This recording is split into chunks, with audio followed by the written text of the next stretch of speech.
bonjour, je suis le professeur David Noka, je suis professeur de chirurgie digestive au CHU de Montpellier depuis plusieurs années maintenant, responsable de l'équipe de chirurgie bariatrique et métabolique, équipe pluridisciplinaire qui fait un excellent travail depuis plusieurs années. Très bien, c'est parfait.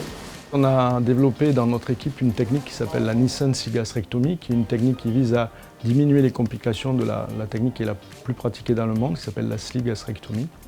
Cette cygastrectomie consiste à enlever les 2/3 de l'estomac pour réduire la capacité et le volume gastrique. Et donc les gens perdent du poids avec cette opération. Et le problème dans le temps, c'est qu'ils développent souvent du reflux gastro-œsophagien. Donc on a eu l'idée il y a plusieurs années d'associer une valve anti-reflux.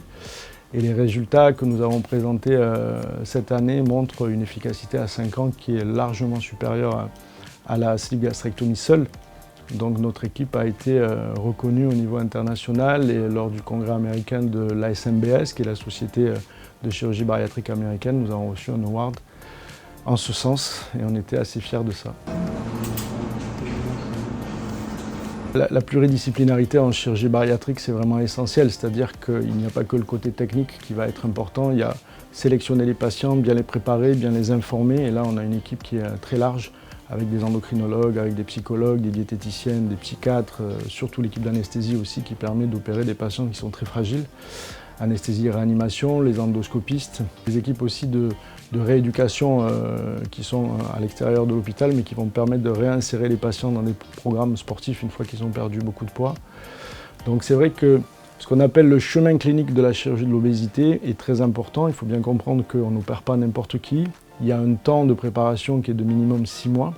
Une fois que les patients ont été évalués et préparés et que l'équipe a donné le feu vert, il y a l'opération qui à l'heure actuelle dure pratiquement 1 heure sous célioscopie, donc avec très peu de douleur. Vraiment les complications sont de moins en moins fréquentes. Le taux de mortalité est inférieur à 1 pour 1000 à l'heure actuelle, donc c'est vrai qu'on a beaucoup progressé sur ce type de technique.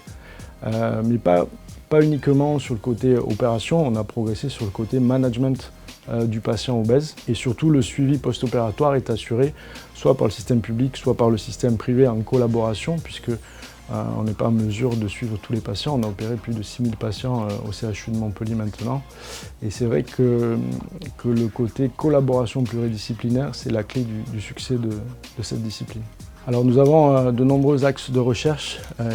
Il y a une recherche très intéressante qui va arriver l'année prochaine, en 2024, c'est ce qu'on appelle la chirurgie magnétique. C'est-à-dire que maintenant on va pouvoir faire des anastomoses, c'est-à-dire mettre en communication 2 parties du tube digestif avec des magnets. Donc c'est une collaboration que nous allons faire avec l'équipe d'endoscopie du CHU de Montpellier. Et c'est quelque chose qui est très novateur puisqu'il y a très peu d'équipes dans le monde qui réalisent ce type de procédure.